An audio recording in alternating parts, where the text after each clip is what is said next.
പരിശുദ്ധമ്മയ്ക്കും തിരുക്കുമാരനും കോടാനക്കോടി നന്ദി, കോടാനക്കോടി സ്തോത്രം, കോടാനക്കോടി സ്തുതി. ഞാൻ വന്നിരിക്കുന്നത്, എൻ്റെ പേര് ഡേവിസ് എന്നാണ്. എൻ്റെ ഭാര്യയ്ക്ക് സാക്ഷ്യം പറയാനാണ് ഞാൻ വന്നിരിക്കുന്നത്. എൻ്റെ ഭാര്യയ്ക്ക് ക്യാൻസറായിരുന്നു, ലെൻസിൽ ക്യാൻസറായിരുന്നു. കഴിഞ്ഞ മെയ് മാസം മുതൽ ചുമയും പനിയും വിട്ടുപോകാതെ ട്രീറ്റ്മെൻറ്റിലായിരുന്നു. അങ്ങനെ ട്രീറ്റ്മെൻറ്റ് ഒരുപാട് നടത്തിയപ്പോഴേക്കും ആളാകെ അവശതയിലായി. അത് കഴിഞ്ഞ് ഒരു സ്ഥലത്ത് എക്സ്റേ എടുത്ത് പറഞ്ഞു ന്യൂമോണിയ ആണെന്ന് പറഞ്ഞു. ന്യൂമോണിയയ്ക്ക് ട്രീറ്റ്മെൻറ്റ് ചെയ്ത് കഫെടുത്ത് ടെസ്റ്റ് ചെയ്തപ്പോൾ ന്യൂമോണിയ ഇല്ല എന്ന് പറഞ്ഞു. പിന്നെ ഞാൻ നേരെ എറണാകുളം ലിസി ഹോസ്പിറ്റലിൽ പോയി. അവിടെ ചെന്ന് എക്സ്റേ എടുത്തപ്പോൾ സംശയം തോന്നി. അപ്പോൾ തന്നെ അവർ ബ്ലഡ് ചെക്ക് ചെയ്യാനും മറ്റുള്ള ഒരുപാട് ചെക്കപ്പിന് എഴുതി തന്നു. അതിനോടൊപ്പം സ്കാനിങ്ങിന് എഴുതി തന്നു. ആ സ്കാനിങ്ങിലും ബ്ലഡ് ചെക്കപ്പ് ചെയ്തപ്പോഴൊക്കെ വളരെ ഇതായിട്ടാണ് കണ്ടത്. കാരണം ബ്ലഡിലും ക്യാൻസറാണെന്ന് ചെക്കപ്പ് ചെയ്താലും പറഞ്ഞു. അതുപോലെ തന്നെ സ്കാനിങ് ചെയ്തിട്ടും ചെക്കപ്പാണെന്ന് പറഞ്ഞു. പക്ഷേ പുള്ളിക്ക് നടക്കാനും ഒന്നും പറ്റുന്നില്ല. ആ മാതിരി അവസ്ഥയിലായി. ഞാൻ പിടിച്ചു കൊണ്ടുപോകായിരുന്നു, എടുത്തും കൊണ്ടുപോകണം, ആ രീതിയിലായി. അപ്പോൾ സ്കാനിങ് റിപ്പോർട്ടിൽ 2 സ്ഥലത്ത് തടിപ്പുണ്ട്, 2 കഴലയുണ്ട്, ക്യാൻസറാണെന്ന് അവർ തീർത്ത് പറഞ്ഞു. 3ാം സ്റ്റേജായി എന്നുള്ള രീതിയിൽ അവർ സംസാരിച്ചു. അപ്പോൾ ഞാൻ പറഞ്ഞു, ശരി, ഞാൻ ഇവിടെ ട്രീറ്റ്മെൻറ്റ് നിർത്തുകയാണ്, ഞാൻ RCCയിലേക്ക് പൊക്കോളാം എന്ന് പറഞ്ഞിട്ട് ഞാൻ RCCയിലേക്ക് ലെറ്റർ എഴുതി വാങ്ങിച്ചു. ഞാൻ RCCയിലേക്ക് പോയി. അപ്പോൾ കൊണ്ടുപോകുന്ന അവസ്ഥ എന്ന് പറഞ്ഞാൽ എടുത്തു കൊണ്ടുപോകണം, ആ മാതിരിയുള്ള അവസ്ഥയായിരുന്നു ഇയാൾ. അങ്ങനെ അവിടെ പോയി ഡോക്ടറെ കണ്ടു. മധുമുരളി എന്ന ഡോക്ടറെ കണ്ടു, സർജനാണ്. അങ്ങേരെ കണ്ട് അങ്ങേരെ എനിക്ക് ടെസ്റ്റുകളൊക്കെ എഴുതി തന്നു. ടെസ്റ്റുകൾ എഴുതി തന്നപ്പോഴേ ഞാൻ അതിനെല്ലാം അപ്പോയിൻമെൻ്റ് എടുത്തുകൊണ്ട് ഞങ്ങൾ തിരിച്ച് വീട്ടിലേക്ക് പോന്നു. വീട് വന്നപ്പോൾ എൻ്റെ ഭാര്യ എന്നോട് പറഞ്ഞ്, എനിക്ക് കൃപാസനത്തിൽ പോകണം, എൻ്റെ ഉടമ്പടി പുതുക്കണം എന്ന് പറഞ്ഞു. ഇതൊന്നും ഇങ്ങോട്ട് കൊണ്ടുവരാനുള്ളൊരു കണ്ടീഷനല്ല, എങ്കിൽ പോലും ഞാനിങ്ങോട്ട് കൊണ്ടുപോകുന്നു. കാരണം എടുത്തിട്ടൊക്കെ വേണം ഇവിടെ കൊണ്ടുവരാൻ. ആ മാതിരി കഷ്ടപ്പെട്ട്, ഈ കാണുന്ന ആളൊന്നല്ലായിരുന്നു, വളരെ ഇതായിട്ട് പോയി. ഇപ്പോൾ വീഴുന്നുള്ളൊരു കണ്ടീഷനായിരുന്നു. അങ്ങനെ ഇവിടെ വന്ന് ആ റോഡ് ഇങ്ങോട്ട് ക്രോസ് ചെയ്യാനൊന്നും പറ്റില്ല. ഞാൻ എടുത്തൊരു കണക്കിന് റോഡൊക്കെ ക്രോസ് ചെയ്തു. ഇവിടെ വന്നപ്പോഴത്തേനും ആൾ അവശതയായി. ഞാൻ എൻ്റെ അമ്മ മാതാവിനോട് പറഞ്ഞു, എനിക്ക് അമ്മതൊന്നും കാണുന്നില്ലേ എന്ന് ചോദിച്ചു. ആ ചോദിച്ച് ഞാനവിടെ കരഞ്ഞുപോയി. ആ കരഞ്ഞതിന് ശേഷം പുതുക്കി മുകളിലേക്ക് പ്രാർത്ഥനയ്ക്ക് ഞാനെടുത്ത് കയറ്റി അവിടെ കൊണ്ട് ചെന്ന് അവിടെ ഇരുത്തി. ഞാൻ തൊട്ടടുത്തിരുന്നു. അപ്പോൾ എനിക്ക് നല്ല സുഗന്ധം വരാൻ തുടങ്ങി. ആ സുഗന്ധം എനിക്ക് വീട്ടിലെത്തുന്നവരെ ആ സുഗന്ധം ഉണ്ടായിരുന്നു. ഇവിടെ വന്ന് പുതുക്കലും കാര്യങ്ങളൊക്കെ കഴിഞ്ഞു. മുകളിൽ നിന്ന് ഇറങ്ങാനായിട്ട് എടുക്കേണ്ട വന്നില്ല. അമ്മ മാതാവ് സഹായിച്ച് ഞാൻ അവിടുന്ന് കൈമ പിടിച്ച് ഇറക്കി ഇവിടെ കൊണ്ടുവന്ന് ഞാൻ അച്ഛനെ കാണാനായിട്ട് എനിക്ക് സൗകര്യം ഉണ്ടായിരുന്നു. ഞാൻ അച്ഛനെ കണ്ടു. അച്ഛൻ തലയ്ക്ക് കൈ വെച്ച് പ്രാർത്ഥിച്ചു. അച്ഛൻ പ്രാർത്ഥിച്ച് കഴിഞ്ഞിട്ട് അഭിഷേക തൈലം നെറ്റിലും ഒക്കെ പുരട്ടി. പിന്നെ പുള്ളിയുടെ തന്തവിരലിൽ അഭിഷേക തൈലം കൊടുത്തിട്ട് മാറിൽ പുരട്ടാനും പറഞ്ഞു. അങ്ങനെ അത് ചെയ്തു. നിരന്തരമായിട്ട് ഈ തൈലം നെഞ്ചിൽ പുരട്ടുകയും ഈ തേൻ കുടിക്കുകയും ചെയ്തിരുന്നു. അങ്ങനെ നിരന്തരമായി ചെയ്ത് കഴിഞ്ഞതിന് ശേഷം ടെസ്റ്റുകൾ ഒക്കെ എടുത്തു. ഇവിടുന്ന് പോയി വീട്ടിൽ ചെന്നു. പിന്നെ അപ്പോഴും ആൾ അവശതയിൽ തന്നെയാണ്. ആൾക്ക് ഒന്നും ചെയ്യാൻ പറ്റില്ല. താങ്ങി എണീപ്പിക്കേണ്ട ആ ഒരു ഗതികേടിലാണ് പോയിക്കൊണ്ടിരിക്കണമെങ്കിലും അമ്മ മാതാവ് അവിടെ നിന്നെല്ലാം കാത്തു പരിപാലിച്ചു.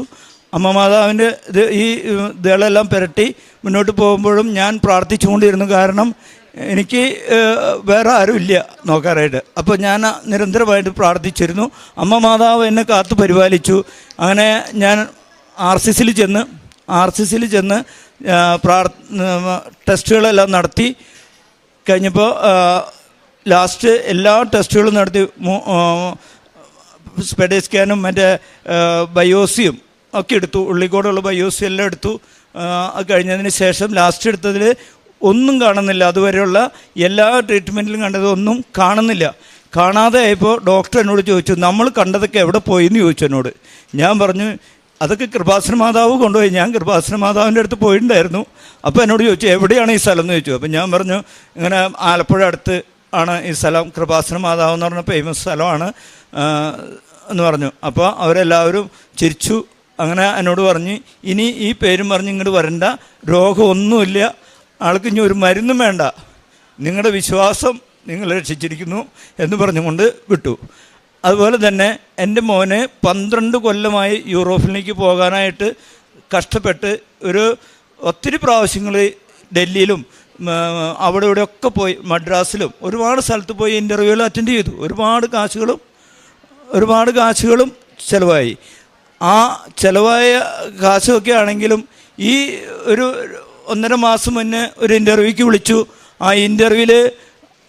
ഇൻ്റർവ്യൂ കഴിഞ്ഞ് വന്നപ്പോഴും പ്രതീക്ഷയൊന്നുമില്ല. കാരണം എന്താ വെച്ചാൽ പിന്നെ വിളിക്കണമെന്നില്ല, അവരൊരു അനക്കുമില്ല. അപ്പം ഞാൻ വിചാരിച്ചു അന്നത്തെ പോലെ ഇതും പോയി എന്ന് വിചാരിച്ചു. മാതാവിനോട് മുട്ടിപ്പായിട്ട് ഞാനിങ്ങനെ പ്രാർത്ഥിച്ചു, മാതാവേ ഇതും പോയോ എന്ന് എൻ്റെ മനസ്സിലിങ്ങനെ ഞാൻ മാതാവിനോട് ഇങ്ങനെ കരഞ്ഞു ചോദിച്ചുകൊണ്ടിരുന്നിരുന്നു. മാതാവ് ഒരു സുപ്രഭാതത്തിൽ പെട്ടെന്ന് മെസ്സേജ് വന്നു, നിങ്ങൾക്ക് വിസ റെഡിയാകുന്നുണ്ട് എന്ന് പറഞ്ഞിട്ട്. അത് പറഞ്ഞ് പിറ്റേ ദിവസം വിസ റെഡിയായി വന്ന് അപ്പോൾ പറഞ്ഞു ഇനി വിളിക്കുമ്പോൾ പോകണം, അതിന് റെഡിയായിട്ട് ഇരുന്നോളാൻ പറഞ്ഞു. അധികം ദിവസങ്ങൾ വൈകാതെ തന്നെ അവനെ വിളിച്ചു. അവൻ കഴിഞ്ഞ 30-ാം തീയതി ഇവിടുന്ന് പോകുന്നേക്ക് മുപ്പാട് ഇവിടെ വന്ന് പ്രാർത്ഥിച്ച് അമ്മയുടെ അനുഗ്രഹം മേടിച്ചിട്ടാണ് അവൻ പോയിരിക്കുന്നത്. അപ്പോൾ അങ്ങനെയുള്ള കാര്യങ്ങളെല്ലാം ഈശോ നടത്തി തന്നു. ഇതുകൂടാതെ ഞാൻ എല്ലാ ദിവസവും വിശുദ്ധ കുർബാന കാണുകയും എന്നാൽ കഴിയുന്ന രീതിയിലുള്ള പാവങ്ങൾക്ക് ചെയ്യാവുന്ന സഹായങ്ങൾ, ചോറ് കൊടുക്കുക, മറ്റുള്ള എന്താണ് അവരുടെ ആവശ്യമെങ്കിൽ അത് ഞാൻ നടത്തി കൊടുത്തിരുന്നു.